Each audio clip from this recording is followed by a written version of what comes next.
Hola doctora, ¿cómo le va? Buenas noches a todos, a todas, y hoy más que nunca a todes. ¿Cómo le andan? Hoy más que nunca.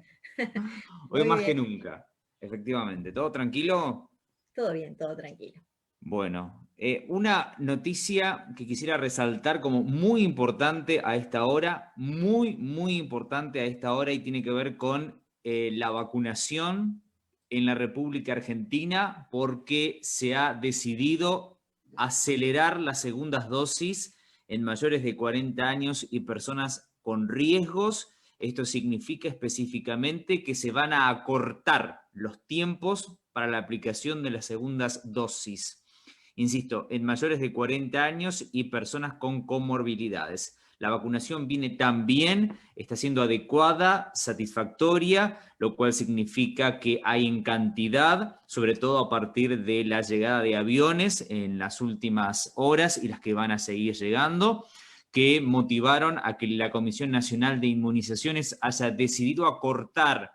No va a ser igual para todas las vacunas. Por ejemplo, de 12 semanas se achica a 8 para vacunas basadas en plataformas de vectores virales. Estas son las vacunas AstraZeneca y Sputnik V. Y se achica a 4 semanas para las vacunas con virus inactivado, que son las de Sinopharm. Es novedad de hace un ratito nada más. Y Una es una decisión que muy buena tomaron en noticia. conjunto. ¿Cómo? Una muy buena noticia además. Sí, porque habla básicamente no solo de una mayor cantidad de personas vacunadas con 2 dosis, sino que muestra que el proceso de vacunación viene muy bien en la República Argentina. ¿Sí? Exactamente. Y me parecía que era muy importante comenzar con esto, dado los reclamos que se han hecho. Las personas no tienen por qué saber cómo son los procesos de inmunización, pero sí hubo una fuerte demanda de los medios hegemónicos para que se vacunen con la segunda, sabiendo cómo viene, en el mejor de los casos, la situación en todo el mundo. Ujú. Pero bueno, se achicaron entonces esos procesos. Siguen siendo tiempos mínimos, pero cuanto más vacunas haya, se achican esos tiempos mínimos, sobre todo frente a la nueva variante Delta. Exactamente. Muy bien. Usted, doctora, una novedad para contar en este comienzo, en este inicio. ¿Cómo están con la productora, descarada productora? Con Descarada estamos muy bien. Ya ha empezado el proceso creativo del primer grupo que, que nos va a permitir ver 2 obras de dramaturgia de urgencia el 11 de julio, que va a ser la primera función, y de ahí en más, todos los domingos actuarán 4 actores y actrices diferentes, con textos diferentes, que surgen de un trabajo de escritura bajo el formato de una dramaturgia de urgencia que se realiza periódicamente con cada grupo. Así Y, que estamos y- muy felices. y ya está la maquinaria sumamente en marcha. Totalmente, totalmente. Ya Totalmente. tenemos toda la difusión armada, así que a partir de la semana que viene van a poder ir conociendo a los protagonistas y las protagonistas de estas historias. Van a conocer también el título de la función de ese primer domingo.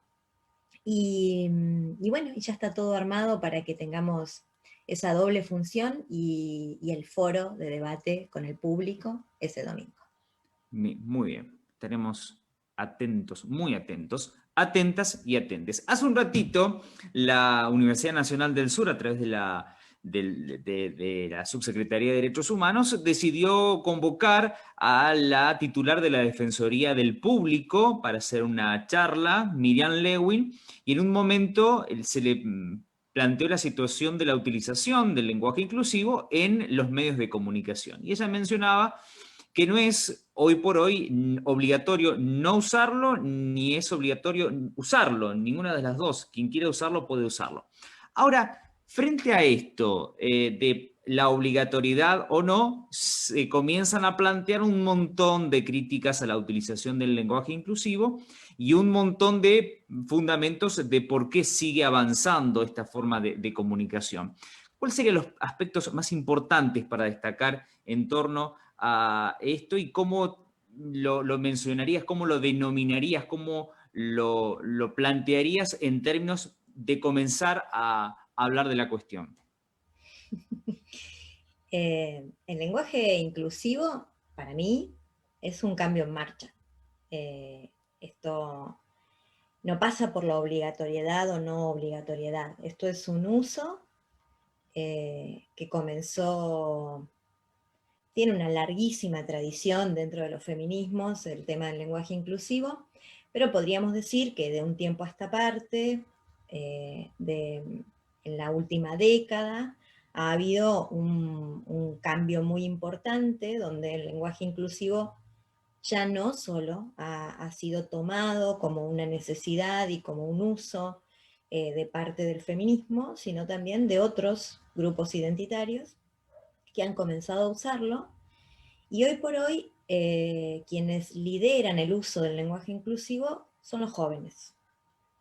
¿Qué Y, significa que sean los jóvenes, doctora? y eso es un dato muy, desde la lingüística, es un dato muy importante. O sea, cuando el grupo etario de los jóvenes lidera un cambio, tenemos altas probabilidades de que ese cambio se establezca, se estandarice, ¿no? Y, y en este momento los jóvenes, las jóvenes y los y las adolescentes son los que están liderando este uso. Después, bueno, también lo encontramos en el uso en personas adultas, ¿no? Pero quienes lo usan con habitualidad y además podemos ver que es un proceso lingüístico que va en crecimiento porque empezó por tener algunas marcas específicas y eso se va ampliando. Eh, y, y bueno, todo eso hace prever que es un cambio que va a quedarse. Mm. ¿Qué forma parte del lenguaje inclusivo y qué no forma parte? El lenguaje inclusivo tiene muchas formas, ¿sí? Hablar de los y las, por ejemplo, es una forma del lenguaje inclusivo, pero peca de binarismo, ¿no? Reconoce en ese los-las dos identidades, la masculina y la femenina. Las luchas por el lenguaje inclusivo van un poco más allá. Por eso los grupos más activos en el uso del lenguaje inclusivo en algún momento usaron la X en la escritura para representar el borramiento de la marca genérica. En otro momento se ha usado la arroba. Y hoy por hoy, como es un uso que está fuerte en la oralidad también, se está usando la E, ¿no? Como una marca que viene a proponer un uso que refleja otras identidades, ¿no?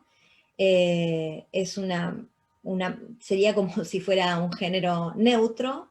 Lo que está intentando mostrar es que además de ese género binario, de lo femenino, lo masculino, hay otras identidades que también reclaman ser nombradas por el lenguaje. Al utilizar en este caso la letra E, ¿se corre el riesgo de homogeneizar a los géneros?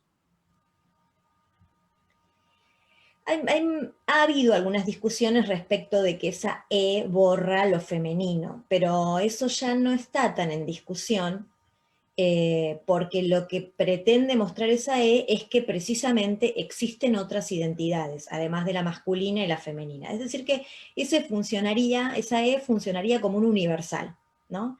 Tal y como hasta ahora se estuvo usando el masculino, perdón. Pero es un uso más genuino, porque precisamente está mostrando la diversidad. El masculino, el uso del masculino como el término neutro, como término universal, ese sí homogeneiza, o sea, ese borra toda otra identidad. Y en definitiva lo que termina diciendo el uso del masculino como universal es que el mundo que reconocemos a través del lenguaje es masculino. Uh-huh. Toda otra identidad es otra, ¿no? Y todo lo que cabe por fuera de lo masculino es una diferencia que el universal borra, porque es una diferencia que no tiene en cuenta. Por eso no es el universal, ¿no? El universal se mide en términos masculinos. Doctora, frente a estos planteamientos, están los medios de comunicación que todavía en su mayoría no se animan a utilizar esto por la avalancha de críticas que genera en las audiencias. ¿Cuál sería, no sé si la recomendación, pero cuál sería la mejor forma de ir ingresando poco a poco el lenguaje en la comunidad desde los medios de comunicación? En realidad, los medios de comunicación son un reflejo de lo que pasa en la comunidad. Por lo tanto, el lenguaje inclusivo va a ingresar cuando deba hacerlo. No va a pedir permiso, se va a ir estableciendo como va avanzando, digamos, progresivamente va avanzando, y hace una década atrás no se usaba el lenguaje inclusivo en ninguna unidad académica. Hoy hay distintas unidades académicas de distintas universidades de nuestro país que están avalando el uso del lenguaje inclusivo. Que avalar no quiere decir que obliga a todo el mundo a usarlo, sino que no va a sancionar ni va a restringir a aquellos que sí quieren usarlo. Con los medios de comunicación va a terminar ocurriendo lo mismo. O sea, si los medios de comunicación se lo están interrogando, es porque han registrado que esto está vigente, que está vivo, que está produciendo, y que hay un debate de fondo en nuestra sociedad por el uso o no uso del lenguaje inclusivo. Desde ese lugar ya vemos que hay una fisura, o sea, se volvió noticia, se volvió tema, incluso para los medios. Es decir, que hay un cambio. Lo mismo ocurrió en otros momentos históricos con otros cambios lingüísticos. La forma pibe, por ejemplo, era una forma peyorativa, que no formaba parte del lenguaje estándar y que entonces no aparecía en titulares, no aparecía en los medios. Esa forma se fue mayorizando con el tiempo, perdió la estigmatización que tenía, se hizo popular. Hoy todo el mundo dice pibe, piba, y en algún momento histórico los medios de comunicación comenzaron a usarlo. Apareció primero en titulares escritos y después empezó a aparecer en la boca de algunos periodistas. Por ejemplo, era un uso muy marcado por Santo Biasati, que también era una forma de caracterizarse él por el uso de la palabra pibe. Y bueno, de esa forma ingresó, la forma se mayorizó y finalmente las academias debieron reconocer una forma lingüística que antes no reconocían. Con el lenguaje inclusivo está pasando exactamente lo mismo. Lo interesante es cuál es el debate que propone el lenguaje inclusivo, ¿no? ¿Por qué genera tanta controversia en la comunidad? Y qué esconde la recomendación de no usar el lenguaje inclusivo. Bueno, se trata, o sea, el lenguaje, nosotros somos seres de la cultura, el lenguaje nos define como comunidad y lo que hace el lenguaje es nombrar aquello que la comunidad reconoce como válido. Entonces, lo que este debate está mostrando es que existen otras identidades, además de las identidades binarias de lo femenino y lo masculino, que hoy reclaman el derecho a ser nombradas por el lenguaje. Por otro lado, también el lenguaje inclusivo denuncia que hay un uso de lo masculino que es ideológico, que no es neutro y que implica el borramiento de toda otra identidad que no sea la masculina. Esto es controversial, esto nos pone en debate, esto nos conmueve, pero porque refleja algo que está pasando en la comunidad. La negación sistemática al uso del lenguaje inclusivo es en realidad una negación sistemática a reconocer que hay otras identidades, además de las dos identidades que la hegemonía pretende distinguir y reconocer. ¿Hubo algún proceso similar a este para comparar y para entender de qué manera se va dando un accionar de estas características?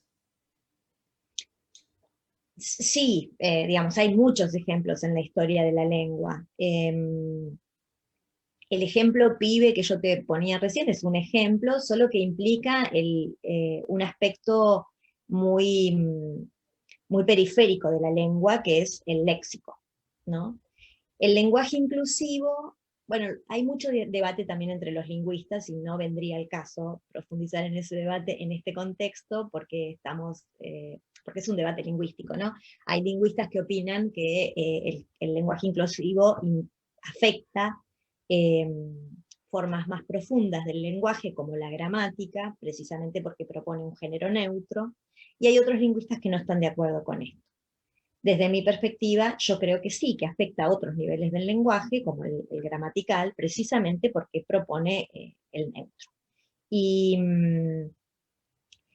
un ejemplo como ese lo podemos encontrar si nosotros buscamos, por ejemplo, cuando comienzan a aparecer las lenguas romances, ¿no? Las lenguas romances que derivan del latín implican un cambio lingüístico del latín a las lenguas romances, que implica modificación en todas las estructuras del lenguaje, incluso sobre todo las más profundas, ¿no? Y bueno, ejemplos, ahí hay a montones, incluso de ejemplos que muestran que estos debates que hoy estamos teniendo también existieron en otros momentos históricos de nuestras lenguas, como en ese momento. También podríamos ejemplificar con todo el debate que hubo por el uso del tú o del vos en América, ¿no? Debates muy interesantes entre nuestros personajes históricos a los que conocemos como nuestros libertadores, que debatían con España, con la corona, por el uso o no uso del vos o el tú, o el vuestra merced. Y bueno, hay debates muy interesantes entre Sarmiento o Echeverría o Andrés Bello también, donde todos ellos le planteaban a la corona española que la independencia de América también era independencia en el lenguaje, y que por lo tanto los usos lingüísticos de América los íbamos a regir los americanos. Doctora, porque ya has mencionado la universidad, también la academia, y podemos ver el video que han hecho desde la televisión internacional sobre la temática, consultando a jóvenes que utilizan el lenguaje inclusivo, docentes de universidades que avalan el uso de este lenguaje en sus documentos, y la Academia Argentina de Letras. Así que cuando tenga a disposición para ir evaluando y sumando algunas preguntas que van llegando a través del Facebook, a través de WhatsApp, y Bien. de esa manera poder seguir avanzando en esta temática que, mamita querida, cuánto debate y violencia genera, porque sí, después vamos a tocar esta temática también de la violencia. Bien, vamos a compartir pantalla entonces.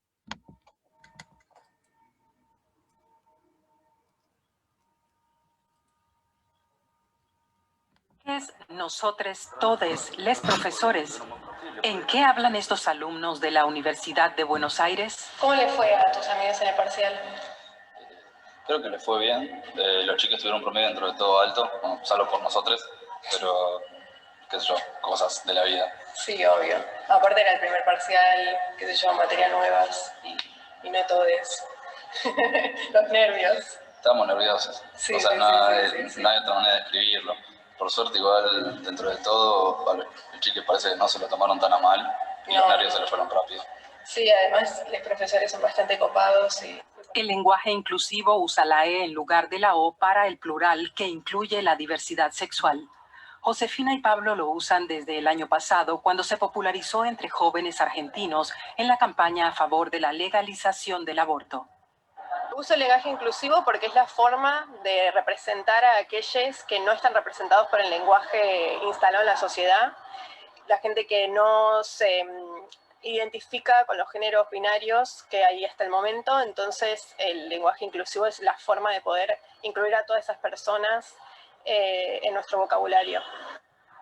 La Facultad de Ciencias Sociales de la Universidad de Buenos Aires admitió en julio pasado el uso del lenguaje inclusivo en exámenes, trabajos prácticos o tesis. Lo mismo aprobaron desde junio las universidades de Córdoba, Rosario y la Patagonia. En los suburbios de Buenos Aires, las autoridades de la Universidad de San Martín crearon el año pasado una comisión para debatir el uso del lenguaje inclusivo. Esta universidad lo que está haciendo es habilitar el lenguaje inclusivo para que se empiece a multiplicar en los distintos espacios y no se, digamos, y no se niegue, no se prohíba, no se estigmatice, que es lo que ha venido pasando, no tanto acá, sino en otras partes. Pero también están quienes rechazan el lenguaje inclusivo, como la unanimidad de los miembros de la Academia Argentina de Letras. Su presidenta Alicia Zorrilla ofrece sus argumentos.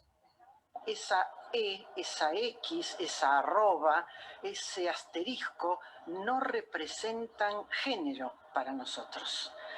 Para nosotros y para el sistema gramatical, una lengua milenaria como el español no puede alterarse de la noche a la mañana. Hay que pensar, hay que estudiar historia de la lengua. Zorrilla considera que el lenguaje inclusivo es una respuesta sociopolítica para visibilizar a la mujer y a otros sexos, pero descarta que su uso vaya a modificar la norma porque lo ubica fuera del sistema gramatical. Pide evitarlo en el ámbito educativo, aunque admite que Josefina López o quien sea lo use fuera de allí con libertad. La Real Academia Española también rechazó el lenguaje inclusivo, pero algunos adolescentes, jóvenes y hasta adultos argentinos lo usan cada vez más, sin importarles si algún día se oficializa. Doctora, ¿qué implica la oficialización del lenguaje inclusivo?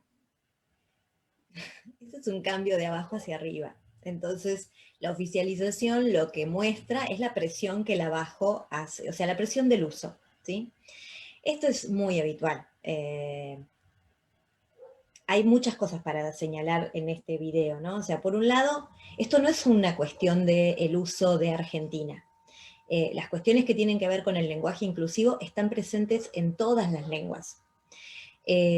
Los feminismos desde los años 60 vienen militando por el lenguaje inclusivo.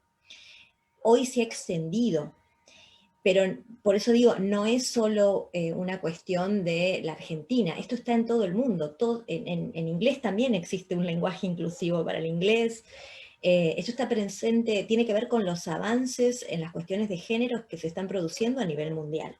Eso por un lado. Y el lenguaje, que es un ser vivo, digamos, para que se entienda, un organismo vivo, refleja los cambios que ocurren en las comunidades. El lenguaje cambia, ¿sí? Cambia como cambian las comunidades. El lenguaje es un pacto social entre los integrantes de una comunidad. Y en la medida que esos pactos van cambiando, también va cambiando el lenguaje, va registrando esos cambios. Pero parece, quiero decir esto, preguntar esto, porque parece que hay palabras como que van más rápido tomándose en cuenta y oficializadas que otras. Digo, la propia pandemia hizo oficializar más rápido ciertas palabras que el lenguaje inclusivo, que hace bastante más tiempo que se vienen utilizando. Esos son los juegos de las academias. Las palabras que ingresan más rápido a las academias son las que perturban menos a la academia. La academia es una entidad conservadora, ¿sí? Entonces, no me extraña que la presidenta de la Academia Argentina de Letras diga lo que dice, pero solo el hecho de que tenga que prohibir y recomendar su uso fuera del aula habla de la debilidad que tiene una academia frente al uso concreto de la lengua, ¿sí? Nosotros tenemos una norma, que es la norma académica, y además está la norma de uso. La norma de uso es la que impone el uso lingüístico de la mayoría de los hablantes de una comunidad. Si aparece en la academia la necesidad de prohibir, es porque hay un uso que está generalizado. Si no, no habría necesidad de prohibir. Y las academias siempre terminan reconociendo tardíamente los cambios que llevan mucho tiempo en una comunidad, sobre todo aquellos que implican cuestiones ideológicas profundas. Cuando desde la academia, una cosita que también quería destacar, porque se dicen, hay muchas publicaciones de gente que no, obviamente que no son lingüistas y que son hablantes de la comunidad, que plantean que si uno quiere ser inclusivo en la lengua, aprendamos a hablar lenguaje de señas. Sería súper interesante que todos y todas supiéramos hablar lenguajes de señas, pero además cuando aprendamos el lenguaje de señas, también vamos a tener que aprender el lenguaje inclusivo que hay en el lenguaje de señas. Porque así como el lenguaje inclusivo ha aparecido en el español, ha aparecido en el inglés, también ha aparecido en el lenguaje de señas. Entonces, claramente este es un proceso que tiene que ver con lo que socialmente está ocurriendo con las identidades de género y con los progresos que estamos haciendo como sociedad en reconocer otras identidades, además de las que hegemónicamente se han reconocido hasta ahora. Y bueno, y volviendo a los dichos de la academia, primero, digamos, es discutible esto de que el español es una lengua milenaria, ¿no? Sí, ¿no? habría que estudiar cuándo fue la estandarización del español, ¿no? No estamos muy lejos, hace siglos obviamente que ocurrió, pero no hace tanto. Y por otro lado, los cambios lingüísticos se van registrando paulatinamente en las gramáticas, en los diccionarios, y eso tiene que ver con el trabajo de conservación que hacen las academias. Doctora, quería preguntarle en torno a estas circunstancias que estamos mencionando, el tema de la oficialización y que aparezca en los diccionarios, que no implica necesariamente que aun que aparezca en el diccionario ciertas palabras, como fiscala, por ejemplo, sea utilizado masivamente. O concejala o edila, que aparece efectivamente en el diccionario, pero tampoco es usada ni reconocida por muchos hablantes. Sí, porque digamos, son procesos distintos. El uso de la lengua tiene que ver con lo que la comunidad hace con la lengua. Después lo que registra la academia tiene que ver con cuestiones de poder. Las variedades lingüísticas son muchas. La variedad que reconoce la academia es la variedad estándar, que es la que se enseña en los colegios, que es la que se utiliza en las instancias de gobierno, que tiene que ver con el poder que tienen ciertos grupos hegemónicos para imponer su variedad lingüística por encima de otras, ¿no? Como para irnos a un ejemplo concreto y para que se entienda con claridad, cuando en la península ibérica se reconquista de manos de los árabes la península, el reino que lidera esa reconquista del territorio español es Castilla. En la península ibérica había otras variedades lingüísticas del español, además del castellano. Pero como ese reino fue el que lideró la reconquista y fue el que terminó teniendo más poder frente al resto de los reinos en la península, la variedad lingüística que se impuso a la península española fue el castellano, que después con el tiempo dejó de llamarse castellano y pasó a llamarse español porque pasó a ser la variedad lingüística que se le impuso a todo el territorio nacional de España. Esto no tiene nada que ver con la competencia y las habilidades del castellano por encima de otras variedades. Todas servían para comunicarse, pero fue un hecho histórico, político y económico el que determinó que fuese esa variedad la que se impusiera y no otra como por ejemplo el aragonés. Esto es lo que hace que una variedad se imponga sobre otras, ¿no? El poder que tienen determinados grupos para imponer esa variedad. Frente a eso, en otras oportunidades, hay variedades o formas lingüísticas que se imponen de abajo hacia arriba, y que el uso es el que termina imponiendo esa norma. Con el lenguaje inclusivo lo que está ocurriendo, lo que nos tiene que alertar, digamos, lingüísticamente respecto a lo que está ocurriendo, es que, por un lado, ese cambio lo lideran los jóvenes y las jóvenes, los adolescentes y las adolescentes, que serán en breve los adultos que hablen esa variedad, y por otro lado, que esa variedad se está extendiendo hacia distintos grupos sociales. ¿Sí?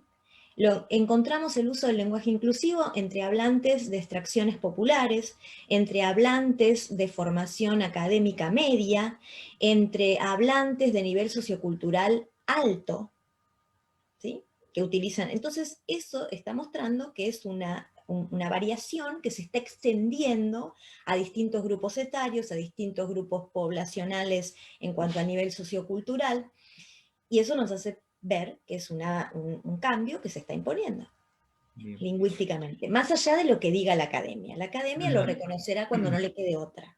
Ujú.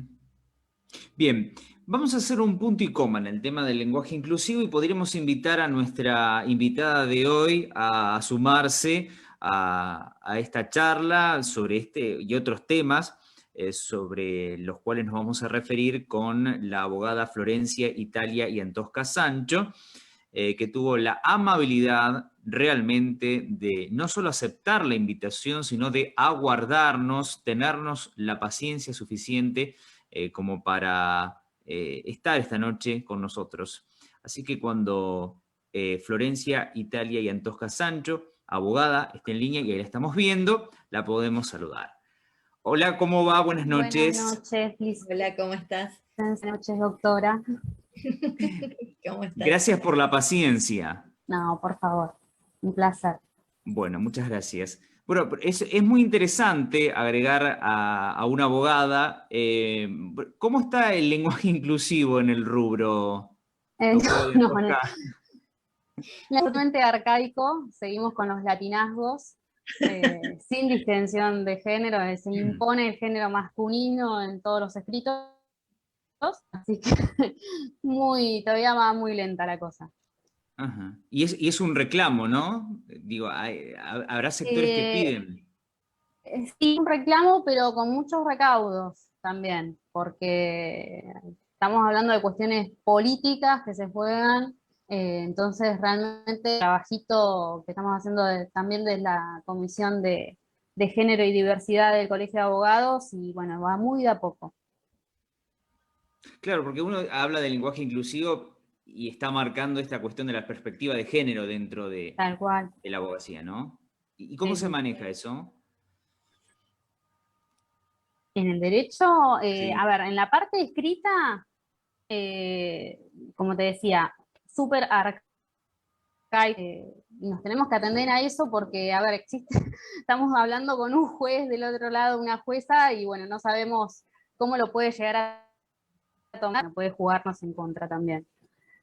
Así que bueno, eso es unos recaudos que tenemos que tomar, lamentablemente, no podemos avanzar. Sí, se han logrado muchísimos avances del año pasado, incluso en el contexto de pandemia, pudimos llevar adelante una capacitación dentro del Colegio de Abogados. Bueno, eso la verdad que fue un hecho histórico.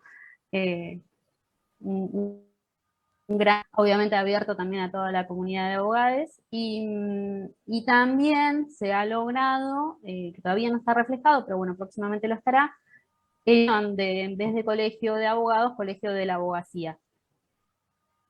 Que es un dato no menor. Sí. Pero bueno. Efectivamente. Por eso digo que pequeños y muy paulatinos, pero bueno, se están dando. Efectivamente, digo, porque tienes el colegio de psicólogos, el colegio de abogados, incluso hay muchos sindicatos, ¿no?, que todavía siguen utilizando ciertas terminologías masculinas en sus nombres. Sí, sí. Y tampoco, incluso tampoco se permite o está bien visto el lenguaje inclusivo en esto de decir todos y todas, o sea, eso en la forma de redacción jurídica también en general está mal visto. Y la cuestión de la perspectiva de género, ¿cuánto ha evolucionado en este último tiempo? Sobre todo en las resoluciones de algunos sectores de la justicia. Bueno, ahí hay de todo un poco. Encontramos fallos que pasó acá, porque el sistema normativo ha avanzado y sin embargo hay algunos fallos que realmente dejan mucho que desear. Por otro lado también encontramos en general juezas, mujeres, que realmente están incorporando una perspectiva de género, no solo a nacional, sino también con, la vasta normativa internacional, si estamos hablando de la Convención de Belén do Pará, por ejemplo, que realmente sientan muy buenas bases en lo que es la perspectiva de género, ¿sí? Bueno, ahí sí, hay de todo. incluso, por decirte algo, el día, hasta este mismo año, estando aborto seguro y gratuito, se sigue discutiendo judicialmente ¿sí? Estas cuestiones de aborto. Fallo hace mucho que justamente remarcaba eso, de que no, esta cuestión de que la chica, en realidad lo que escondía era una violencia de género. Era el varón que había sometido durante años a la mujer, que ahora se escudaba en este derecho a ser padre y que por eso no quería que la mujer abortara. Por decir solamente un ejemplo de la... así que hay un poco de todo. ¿Esta necesidad de la modificación viene estrictamente a demanda de la sociedad o de la autocrítica que pueda hacer la justicia? Más a demanda de la sociedad. Es mucho más la presión social que la, digamos, autocrítica que hace el sistema. Realmente, como te decía, estamos trabajando desde el grupo de mujeres feministas que estamos involucradas en los ámbitos judiciales y del colegio de la abogacía. Aún así hay resquemores, ¿sí? En ciertos planteos que nos damos, entonces es complejo. Y desde el lado de los magistrados y las magistradas también hay algunas cuestiones, cuesta que se introduzcan, cuesta que fallen con perspectiva de género. Se ve incluso también en las inclusión mucho de familias, de derecho de familia, desde la aprobación del nuevo Código Civil y Comercial, que ya no está vigente, se incorporó este concepto de la compensación económica, ¿sí? En el marco de un divorcio, se puede, bueno, hay planteos, ¿sí? de abogados diciendo de que eso en realidad es que se quiere aprovechar de la cuando en realidad es un derecho que está plasmado en el Código Civil y Comercial, ¿sí? Pero bueno, por eso es que realmente planteos que todavía siguen siendo muy retrógrados en ese sentido.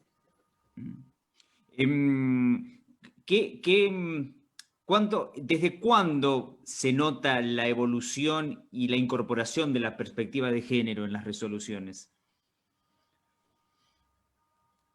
Que desde, a ver, los mayores cambios yo creo que se están dando desde el movimiento de Ni Una Menos,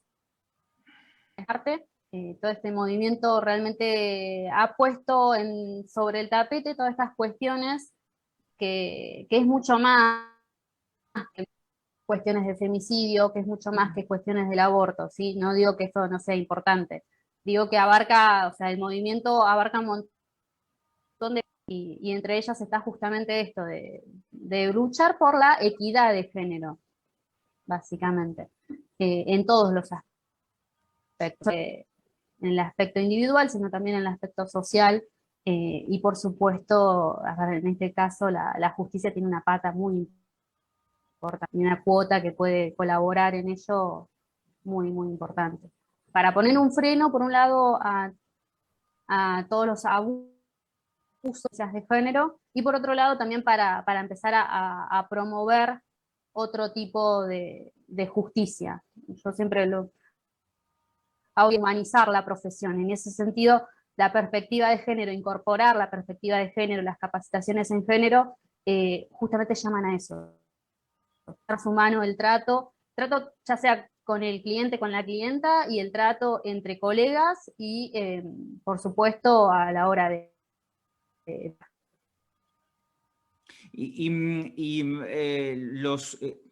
¿Cuántos fallos van apareciendo generando esos nuevos, aplicando esos nuevos derechos que se están dando en la Argentina en este último tiempo? Por ejemplo, la ESI.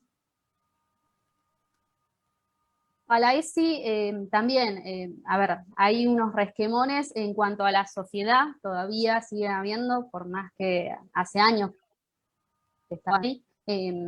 hay como cierto preconcepto respecto a la ESI que muchas personas lo enfocan como y solamente eso, ¿sí? Como solamente centrado en los aspectos de estas diversidades sexuales o de la la percepción de su propia identidad, cuando en realidad la propia ley de ESI lo marca, cuando hablamos de decisión sexual integral, y en este concepto de integral abarca no solamente los aspectos biológicos, sino también los aspectos socioafectivos, y ya que digamos lo más jugoso de la ley, porque justamente el fundamento por el cual surgió la Ley de Educación Sexual Integral es para estas situaciones que se venían dando de violencia en cuanto a las relaciones sexuales, ¿sí? Y también en cuanto al trato y en cuanto al reconocimiento de todas las diversidades de género. Entonces, lo que busca la ley es justamente explicar, reconocer de que existe un abanico de distintas identidades de género, salir de la heteronormatividad de género, y por otro lado, justamente a partir de este reconocimiento, fomentar el respeto mutuo para con todas las diversidades. Entonces, bueno, en este marco ha abierto todo un camino de trabajo incluso y de modificación del trabajo en las políticas de cuidado en las escuelas, ¿sí? Es muy amplio toda temática. Por un lado estamos hablando desde el lado docente, la responsabilidad que tiene él y la docente de llevar a, ya sea cual sea la materia, ¿sí? Porque es una política transversal, de llevar adelante en sus clases la perspectiva de género y de la ESI. Eso por un lado. Por otro lado, en las cuestiones de las relaciones, ¿sí? A ver, lo que se busca, estamos hablando en la adolescencia, es evitar los embarazos no deseados, estas relaciones tóxicas en los noviazgos adolescentes, que en definitiva estamos hablando de formar, desarrollar a las juventudes que van a ser los futuros adultos y adultas. Entonces, si fomentamos el respeto y la no violencia desde pequeños, bueno, la idea es justamente formar más democrática e igualitaria. Y en el marco de la justicia también eso ha abierto todo un abanico de hay que tener presente de que si se dan, a ver, la ley, la educación sexual integral posibilita justamente conversar de todos estos temas en el aula. Posibilita visibilizar de que existen problemáticas, ¿sí? Como lo comentaba, chicas en noviazgo, como también las cuestiones de abuso, y plantear, digamos, de que estas cuestiones son violencia. Y a partir de ahí, a partir de ponerlo en la palabra, ya que estamos hablando en este programa, a partir de ponerlo en la palabra, posible a los adolescentes de poder identificarse si están pasando por alguna situación de estas. Y eso abre una llave, una poder decir si están atravesando alguna situación de violencia. Digo violencia en un sentido muy genérico porque hay muchísimas problemáticas. Y bueno, obviamente que el docente, la docente que esté a cargo tiene la obligación de denunciarlo. Puede denunciar, o sea, tiene la obligación por ser el adulto responsable, pero también tiene el deber de acompañar, ¿sí? Esto está incluso fijado no solo en toda la reglamentación de la Dirección de Educación. Eso por un lado. Y después en la justicia también lo que se busca es justamente no revictimizar a la víctima, entonces se abre también todo un dispositivo de contención para aquella persona que esté atravesando una situación de violencia, que abarca muchísimos aspectos. Abarca no solamente la atención médica, sino también lógica, la atención jurídica. Todo esto estamos hablando de atenciones que brinda el Estado en forma gratuita. Es muy importante también esto remarcarlo. porque ahí hice la denuncia y después volví a mi casa con el agresor, ¿y qué hago? Entonces, bueno, no, está muy bueno remarcar de que la persona, el derecho, ¿sí? Y el Estado tiene la obligación de brindarle asistencia médica, asistencia psicológica, si es que lo necesita, y obviamente, y en el marco ya estrictamente judicial, salvando con todos los reparos que comenté en la aplicación de la perspectiva de género, pero se fomenta justamente no revictimizar a la víctima, llamarla, preste declaración lo estrictamente necesario, no someterla a infinitos interrogatorios, resguardar su intimidad en el caso de ser menor de edad, brindarle todos los dispositivos, ¿sí? Esto es lo que se llama la deber de diligencia activa, ¿sí? Que tiene que tener el Estado, de brindarle botón de pánico en el caso de si es un abuso que pueda llegar a existir un embarazo. Bueno, entonces todos los dispositivos médicos para evitar enfermedades de transmisión sexual, para evitar embarazos no deseados, etc. Los dispositivos que se abren, ¿sí? A partir de esta ley, que van de la mano, obviamente, unos con otros. Doctora Rigano, ¿le parece compartir algunos fragmentos de un fallo aquí de Bahía Blanca sobre la justicia frente a un caso vinculado a abuso? Si le podríamos compartir esas frases del fallo, ¿no?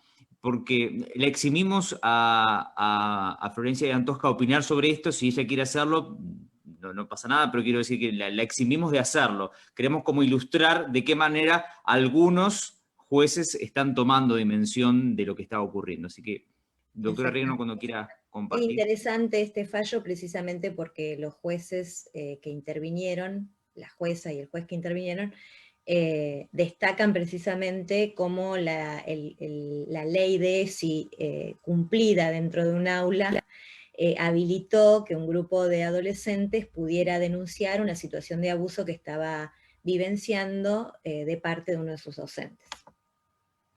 Así que bueno, compartimos pantalla.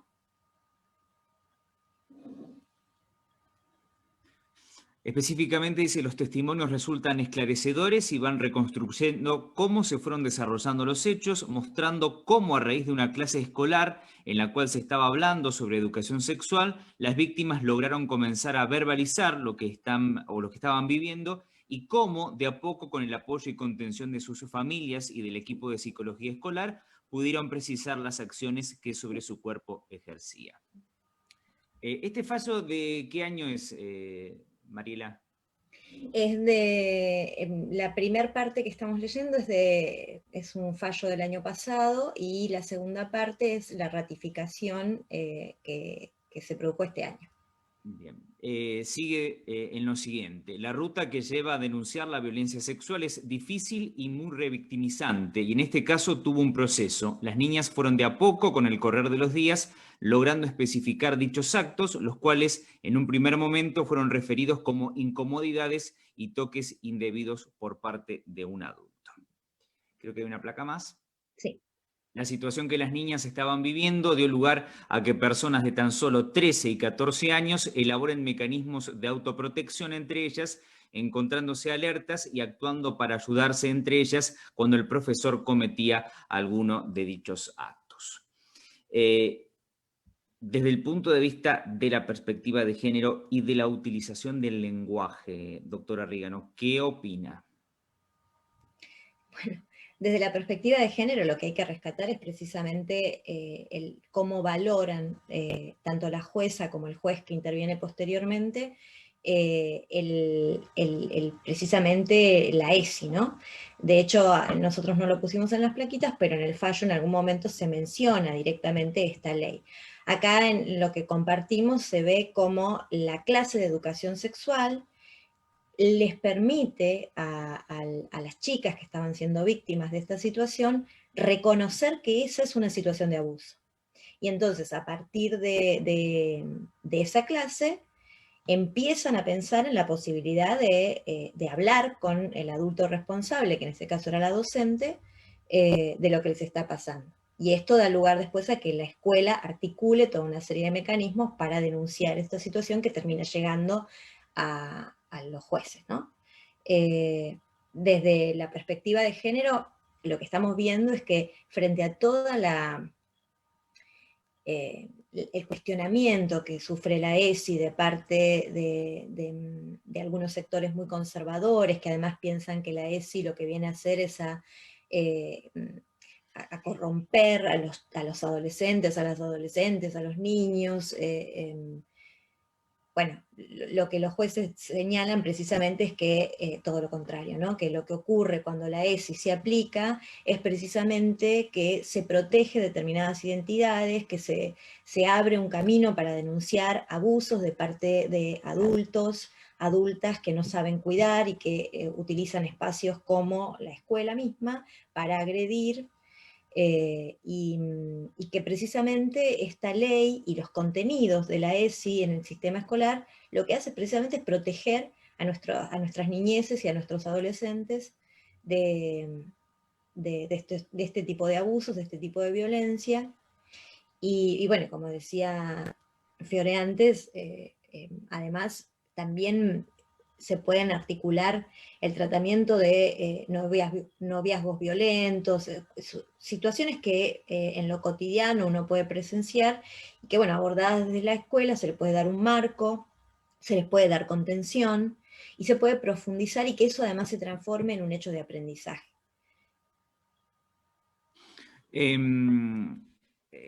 Digo, como abogada, ¿no? Este tipo de fallo, ¿qué generan? ¿Abren nuevos debates, perspectivas, sientan precedentes?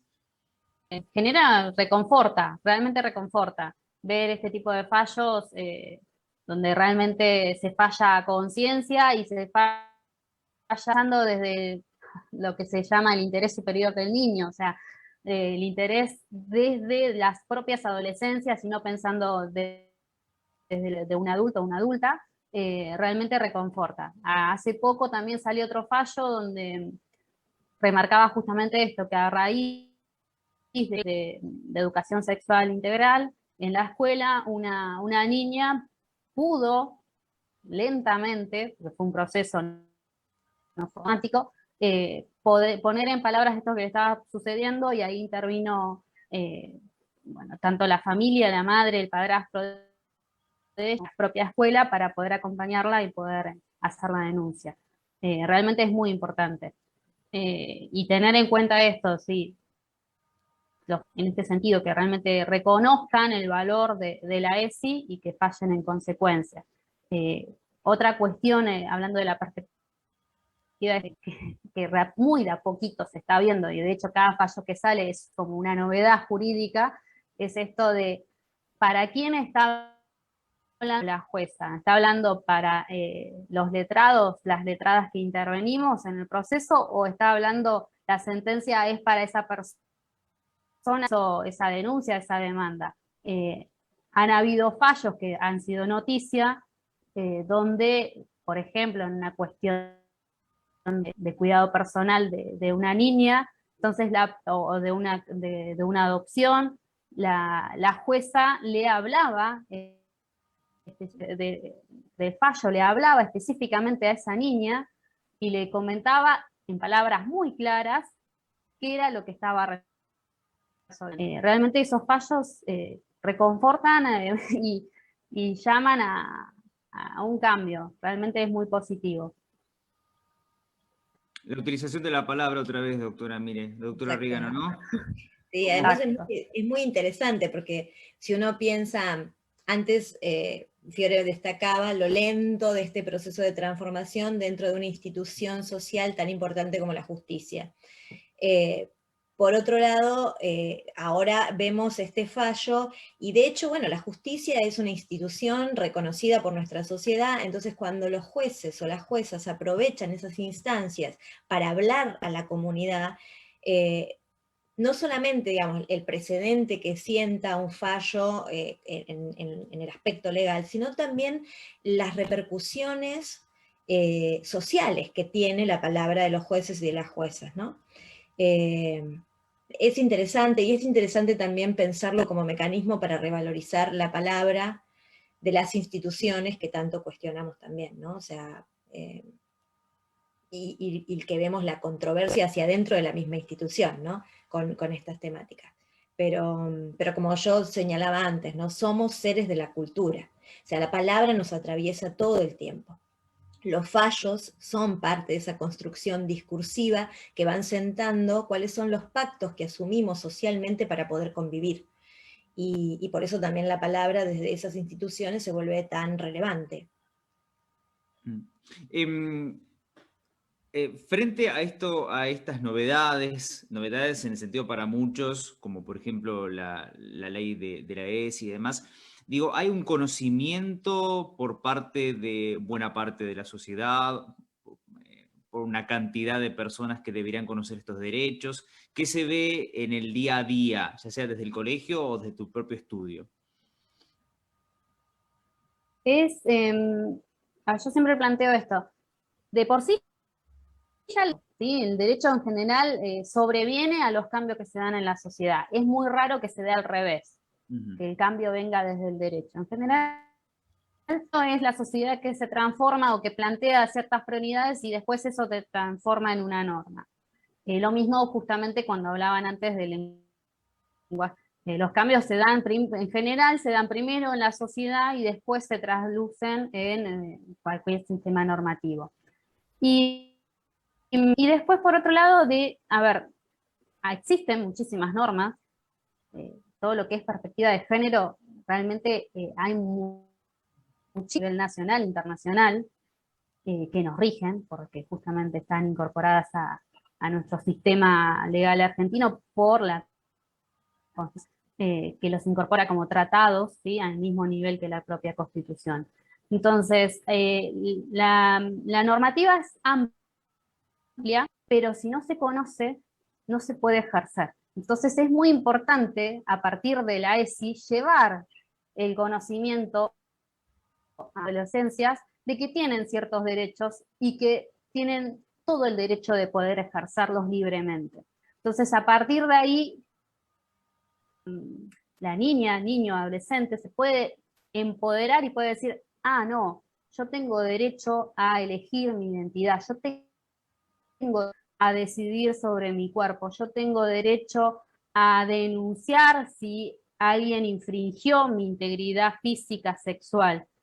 Entonces, a partir de ahí sí va a poder ejercer esos derechos que están reconocidos desde hace muchos años, porque hay algunas normas que realmente sobre derechos del niño tienen más de 50 años y bueno, sin embargo, hay veces que no se aplica. Ahora, hemos hablado Entonces de es muy... Perdón. No, por favor. No, decía que estuvimos hablando de perspectiva de género, lenguaje inclusivo, ESI, y siempre una resistencia, fuerte resistencia. ¿De quién? ¿Por qué? Y a ver. Mariela, ¿querés responder vos? Vamos a medias. Digamos, yo voy a opinar sobre Dale. el lenguaje, ¿no? Desde el lenguaje, los sectores que generalmente ejercen las hegemonías son los sectores que en definitiva ejercen el poder y que por lo tanto en el manejo del poder son conservadores porque pretenden conservar ese poder para sí mismos y iba a decir sí mismas, pero no, para sí mismos, porque tratándose de la hegemonía en cuanto al lenguaje inclusivo tiene que ver con sostener un sistema patriarcal, básicamente, que va muy, muy amigablemente caminando junto al capitalismo, ¿no? Cuestionar el orden del lenguaje, cuestionar lo que el lenguaje refleja de la realidad, implica reconocer que hay otra realidad, que no es la realidad de la cual se habla, y que no es la realidad que esos sectores de poder quieren que se visibilice. Por lo tanto, los hablantes que han comenzado a utilizar el lenguaje inclusivo lo que nos están mostrando es que tienen una lectura de la realidad. ¿Sí? Esa lectura de la realidad es la que posibilita que elijan este tipo de lenguaje, porque es el lenguaje que refleja esa realidad. La resistencia viene de esos sectores que no quieren compartir el ejercicio del poder, que construyen su poder sobre la vulneración de derechos ajenos y que precisamente frente a algo tan evidente y tan potente como el lenguaje se van a resistir, porque aceptar los cambios en el lenguaje, en definitiva, es aceptar que la sociedad cambió, que hay otra sociedad de la cual no están hablando y que no hablar de esa sociedad tiene que ver con no otorgar derechos, básicamente, ¿no? Y dijo derechos y te miramos a vos. Me dio el pase. No, desde el derecho hay también un significado que lo atraviesa. Tanto desde la redacción de las normas, que recién hace muy poquito se empezó a ver un cambio de las normas con un lenguaje un poquito más inclusivo, porque no se incorpora a la E, pero bueno, va por ese camino. Y por otro lado, al momento de decidir, los magistrados, las magistradas también están atravesados por un montón de género y de preconceptos, ¿sí? Entonces, si es un niño el que está entonces, no, pero ¿por qué no te defendiste? Por ejemplo, porque los niños son fuertes. O si es una niña o un adolescente que le sucedió una situación de abuso, de violencia, es, bueno, pero vos también provocaste. Entonces, bueno, todos estos preconceptos, hasta que no se modifiquen culturalmente, no se van a ver reflejados o van a ir muy lento reflejados en lo que son las sentencias judiciales. No quiero generalizar porque realmente, como les decía antes, en estos últimos años se están empezando a ver cambios muy positivos. Pero bueno, todavía quedan estos estereotipos que al momento de fallar, lamentablemente, si no se dejan de lado y se tiene una mirada un poco más amplia, puede llegar a juzgar de una manera, no sé si errónea, pero sí no tan guiada por lo que es la género. Fiore, te agradecemos un montón que hayas estado con nosotros, realmente favor. fue un gustazo. Mira, creo que el programa 1 teníamos la idea de invitarte y te lo hicimos saber y ahora lo hacemos público. Así que muchísimas gracias y espero que no vuelva a pasar más tiempo que 4 o 5 programas para volver a convocarte. Y ya. Cuando gusten, un placer. Gracias, Fiore. Muchísimas gracias, realmente, muchísimas gracias. Gracias a ustedes. Buenas Adiós. noches. Adiós. Ahí estaba entonces Florencia y Antosca. Florencia, Italia y Antosca Sancho. Bueno, doctora, nos quedaron algunas cositas, pero no quiero perderlas. Nos escribe Estela Maris. Dice, chicos, buenas noches, está muy interesante el programa, pero se corta mucho y no se escucha bien. No sé si será mi conexión. Para Estela Maris hay que decirle una única cosa, es si fuese suya o nuestra la problemática, después va a estar colgado en YouTube, con lo cual aquello que haya quedado medio enclenque va a poder ser resuelto convenientemente. Y hay otra pregunta que creo que quedó respondida, pero reforzamos, acerca de la opinión de los cuestionamientos sobre el uso de la E respecto a la invisibilización de las mujeres, doctora. Exactamente. Bueno, repetimos, ¿no? El reclamo por un lenguaje inclusivo comenzó siendo un reclamo feminista, pero como todos los reclamos feministas, habilitaron otros reclamos de otros colectivos, de otras minorías que iban en el mismo sentido. Entonces, el uso de la E tiene que ver con no solo reconocer que el masculino utilizado como universal niega la identidad femenina, la desconoce, la anula, sino que además existen otras identidades más allá del binarismo femenino-masculino que también desean ser reconocidas y que es necesario que socialmente las nombremos, porque algo que no dijimos antes y que por ahí estaría bueno decirlo ahora, es que todo aquello que el lenguaje no nombra no existe para la sociedad, no tiene categoría. Entonces, cuando uno no se identifica con una determinada identidad, la femenina o la masculina, en ese binarismo, y no existe palabra que me nombre, es como si socialmente eso equivaliera a una muerte. Por lo tanto, siempre que hablamos de lenguaje, es importante también recordar que cuando una comunidad o un sujeto o una sujeta en esa comunidad se comunican mal, hay sufrimiento psíquico. ¿Sí? Hay sufrimiento. Ujú. Y por eso el lenguaje inclusivo no viene a imponerse, no viene a que lo habiliten por la obligación. Viene a que podamos reconocer que hay otras identidades y que esas identidades necesitan ser nombradas. Lo necesitan desde el lugar que cualquier identidad necesita ser nombrada, ¿sí? Para existir, para tener un lugar en lo social. Los lugares de lo marginado siempre son lugares difíciles y dolorosos. Susy Shock, que es una artista que a mí me gusta mucho, tiene un poema donde reivindica su derecho a ser el monstruo.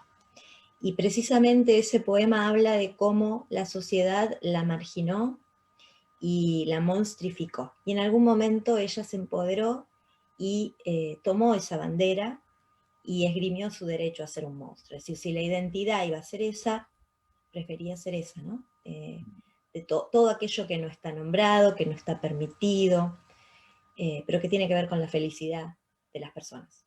Y desde ese lugar se construye el poema, que es hermoso y que se los recomiendo leer y escuchar. Neri nos está escuchando y viendo desde la provincia de Mendoza, doctor, así que es una muy buena noticia también, porque vamos más allá de los límites de la provincia de Buenos Aires. Y traigo a colación la provincia de Buenos Aires porque en el 2020, en un acto, el gobernador de la provincia, Axel Kicillof, tuvo la idea de hablar de bonaerenses y bonaerensas, y ahí se le vino todo encima. Yo no tuve mejor idea que citarlo hace 48 horas en mi trabajo, y también la horda vino tremendamente. Pero además desde pelotudo hasta lo que se imagine. Digo, ¿por qué se toca eso? O sea, ¿qué toca para que genere ese tipo de reacción?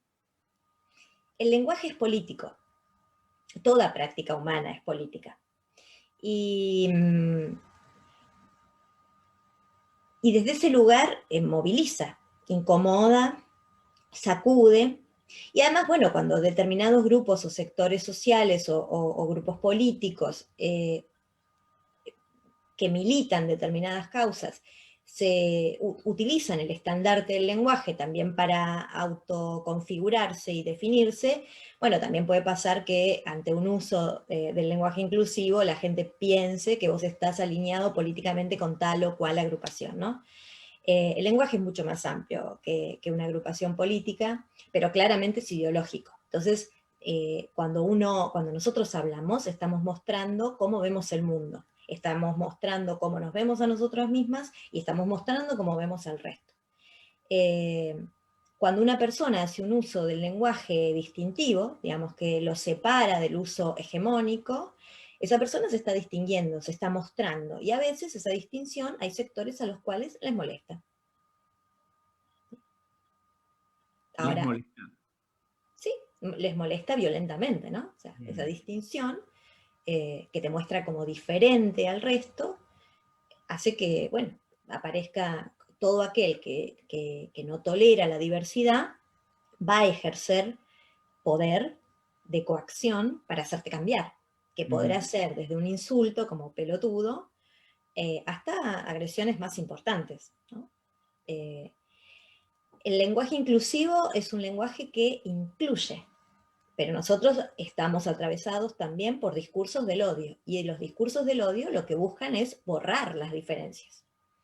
Entonces el lenguaje inclusivo, para aquellos que practican habitualmente el discurso del odio, es un desafío, es como una rebeldía que hay que suprimir. ¿Y qué peso? Porque una cosa pareciera que se vincula con la argumentación que viene de la RAE, otro que puede ser alguien que opina por ser exclusivamente hablante. Digo, el peso de personas contra el lenguaje inclusivo, como por ejemplo Vargas Llosa. Bueno, son hablantes que tienen cierta autoridad porque se han dedicado a la escritura. La escritura siempre ha tenido un peso por encima de la oralidad. Siempre se ha considerado la escritura como un lenguaje más prestigioso en relación a la oralidad. Ahora bien, desde lo lingüístico, la escritura es una representación de algún tipo de lenguaje oral, ¿no? De hecho, existen comunidades ágrafas, pero no existe ninguna comunidad que haya desarrollado la escritura y no tenga un lenguaje oral. Desde ese prestigio que siempre ha tenido la escritura, porque va de la mano ese prestigio con las academias, con las editoriales, con la cultura, con lo que consideramos alta cultura, ¿no? O sea, porque culturas hay muchas. La cultura oficial, la cultura que entra dentro de los programas de literatura de una escuela, de una universidad, es una cultura. Es aquella que el canon, la hegemonía, reconoce como tal. Esto no quiere decir que no haya otra literatura, otra cultura, otras expresiones lingüísticas, artísticas. Pero bueno, los grupos hegemónicos, como siempre, o sea, construyen una centralidad y todo lo que esté por fuera de sí mismos pasa a estar en una periferia, ¿no? En una zona de marginalización. Con los lenguajes pasa exactamente lo mismo, como te decía antes, ¿no? Ahora, ¿hay garantía de que, imaginemos, la RAE en una de esas, en un momento... La RAE en principio nos debería importar muy poco, porque los... No, pero quiero aportar esto. Imaginemos que la RAE acepta todo el lenguaje inclusivo, la utilización de la E. ¿Qué garantiza para aquellos que no lo utilizan y no les gusta y no lo satisface, lo utilicen? Porque muchas de las menciones que se usan es porque no está en el diccionario. Imaginemos que mañana aparece en el diccionario. Mira, la palabra mina hace muy poco que está en el diccionario, y sin embargo la encontramos en canciones, en tangos, en poemas, es decir, que hace muchísimo que la comunidad la viene usando. Quien no utilizaba antes la palabra mina de que apareciera en el diccionario, no la va a empezar a usar porque aparezca en el diccionario, porque los usos que nosotros hacemos del lenguaje tienen que ver con nuestra identidad. Nosotros tenemos infinidad de formas lingüísticas que nos permiten decir lo que queremos decir.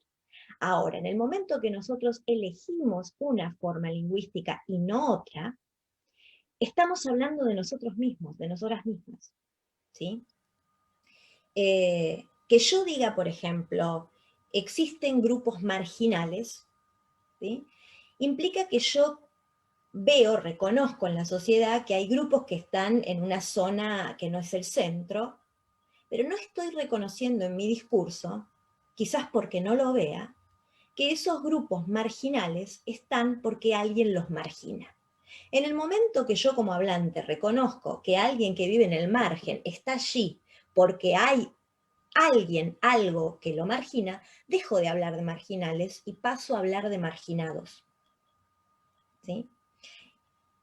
Que yo le diga a alguien presidenta y no presidente, porque reconozco que es una identidad femenina, no me coloca automáticamente en un sector político, ¿sí? Sino que muestra que yo reconozco a través del lenguaje que tengo enfrente una identidad femenina. Molesta la palabra presidenta frente a la palabra presidente, ese uso molesta a muchas personas porque en realidad las mujeres pocas veces hemos ocupado lugares de poder. La palabra sirvienta y sirviente tienen esta misma dualidad. Sin embargo, nadie se cuestiona la palabra sirvienta, porque las mujeres hemos sido tradicionalmente las sirvientas de la sociedad. Entonces, ¿por qué molesta en un caso y no molesta en el otro? No tiene que ver con lo lingüístico, tiene que ver con lo social, con los lugares que se reconocen como habitables por un género y no se reconocen como habitables por ese mismo género en otros casos. Doctora, le voy a leer un párrafo, ni siquiera un párrafo, en realidad es una oración. Dice así: para que una lengua tenga voces como presidenta, solo hacen falta dos cosas: que haya mujeres que presidan y que haya hablantes que quieran explícitamente expresar que las mujeres presiden. El texto es de Fundeu, asesorada por la Real Academia Española. Texto publicado. Es que la Real Academia Española sabe perfectamente cómo funciona la lengua, pero como academia también está atravesada por cuestiones de género.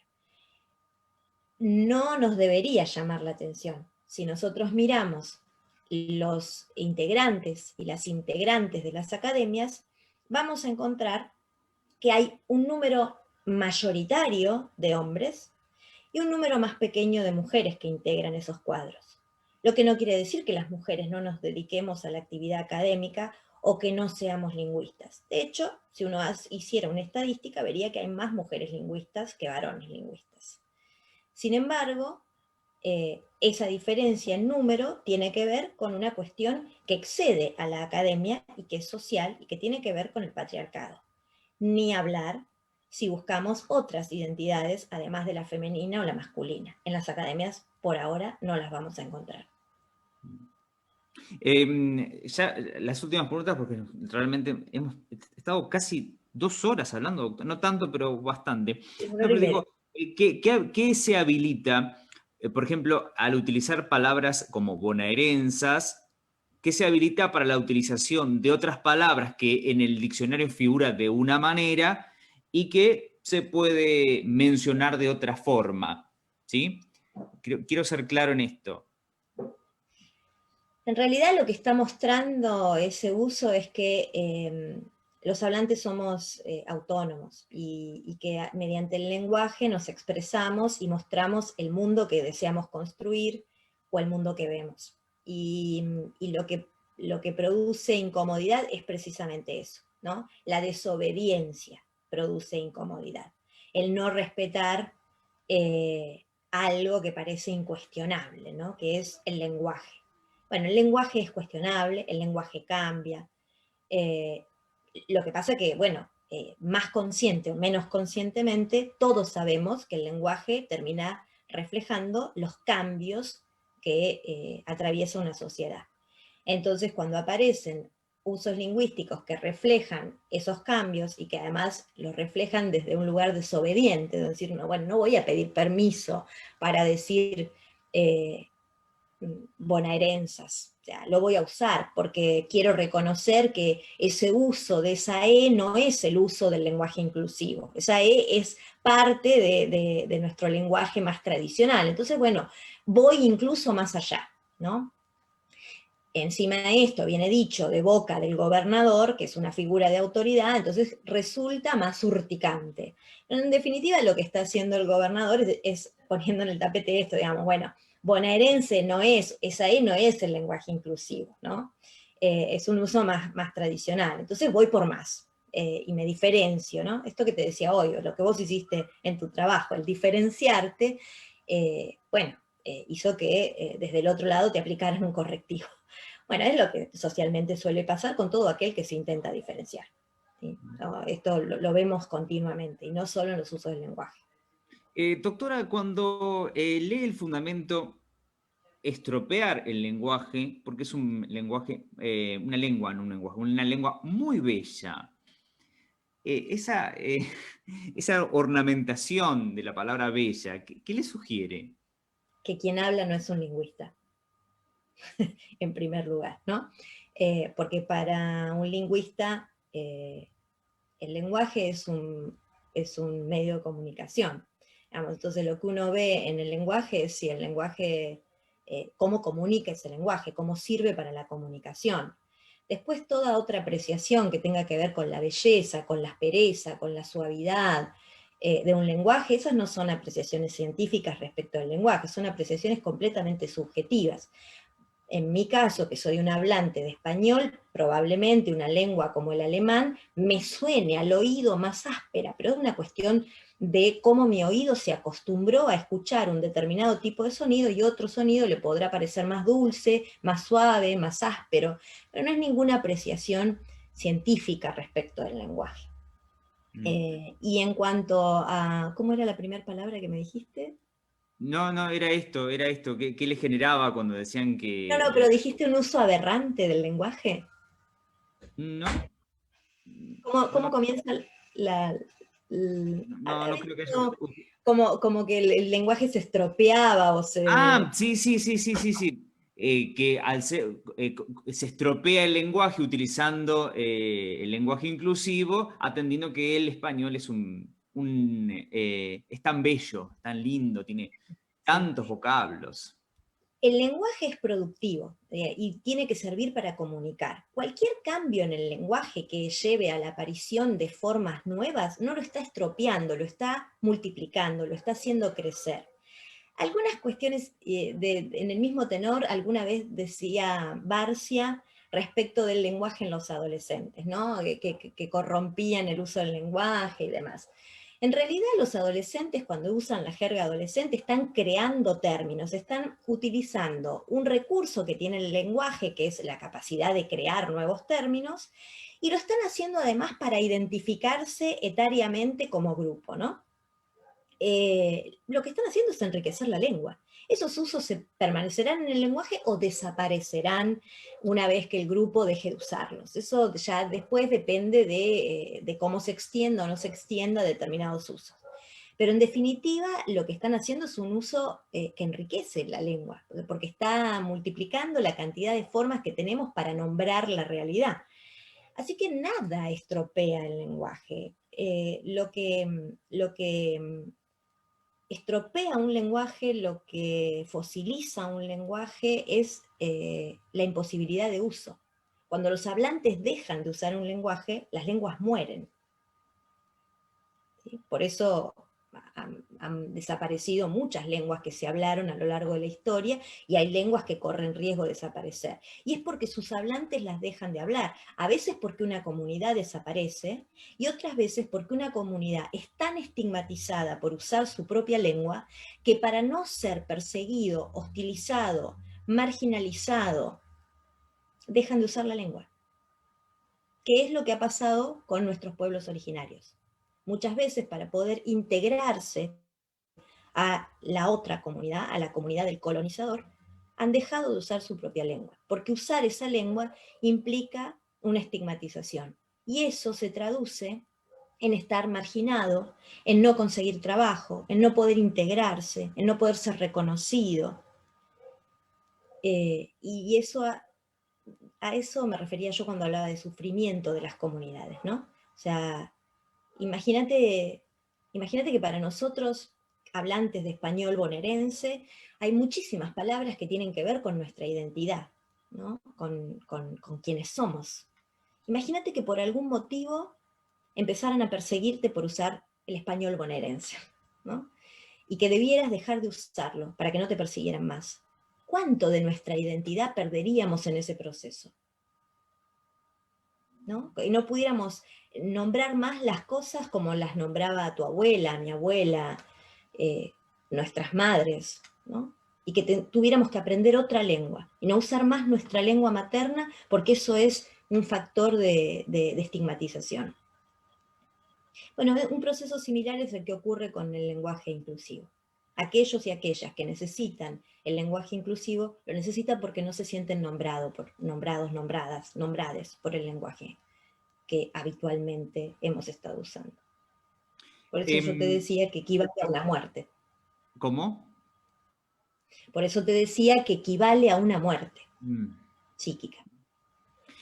Para la semana que viene, esto no se hace, no se produce al aire, pero ya lo voy a proponer, como voy a tener la aceptación de la doctora, lo voy a hacer, Vamos a poner al aire en las redes entrevistas a personas que hicieron en la calle y cómo ha variado la utilización de ciertas palabras y cómo hay palabras en ese lenguaje de todos los días que hoy por hoy no se están utilizando. Incluso hay una serie de entrevistas realizadas en la década del 60, del 70, sobre qué es el hipismo. Entonces, todos los entrevistados dicen lo que creen que es el hipismo, pero con palabras que realmente en algunos casos hoy esa misma prácticamente no es utilizada, no es muy común usarla, ¿no? No hay a quien nombrarlo de esa manera tampoco. Claro, bueno, es que sí, es que en definitiva las palabras son etiquetas. Sí, me parece, me reparece. Perfectamente. Y otra cosa que me gustaría agregar es la misma estigmatización que estamos hablando a aquellos que utilizan ciertas palabras que vienen acompañadas con una tonada propia, o de provincia, o de país limítrofe, ¿no? Bueno, ahí también hay... en nuestro país hubo durante mucho tiempo una obligación de usar en los medios de comunicación la norma bonaerense, excluyendo cualquier otra variedad lingüística de cualquier otra región de nuestro país, ¿no? La variedad del NOA, bueno, cualquiera. Solamente se podía utilizar en las radios, fuera la radio del sector del país que fuera, la variedad del español bonaerense. Bueno, eso por suerte cambió. Por suerte el lenguaje está vivo y cambia. Bueno, pero hay un video muy clásico de Santiago del Moro hablando con una mujer y diciéndole, usted es boliviana, ¿no? Y la señora dice, no, yo soy jujeña o salteña, una de esas dos. Es una cosa que marca, sí, ¿no? Que marca sí, lo que estamos diciendo. Doctora... Muestra cómo la gente ve el mundo, ¿no? Claro. En ese caso, cómo el Moro ve el mundo. Claro, y acá Fiorella agrega el euskera también, ¿no? Como otro elemento para tener en cuenta. Para la próxima, me parece que nos metimos en un terreno en el cual vamos a seguir ampliando porque se fueron abriendo variantes muy, muy interesantes. ¿Algún chiveli para esta semana, doctora? Usted que tiene una agenda muy activa. No, venimos con un fin de semana tranqui, pero sí les pido que estén atentos y atentas a todo lo que estamos produciendo desde Descarada Productora Escénica. El 11 vamos a hacer un gran evento y estamos generando trabajo para actores y actrices de... Nosotras hicimos una convocatoria a nivel nacional, pero hemos tenido respuesta desde otros países de Latinoamérica, así que bueno, vamos más allá también. Y en este primer encuentro del 11 de julio, les paso así un adelantito, tenemos una pertenencia internacional, así que bueno, ahí vamos. Bueno, la mejor semana y que estén igualmente todas, todos y todes bien. Muy bien, y bueno, saludos a todos y todas las que están del otro lado. Gracias.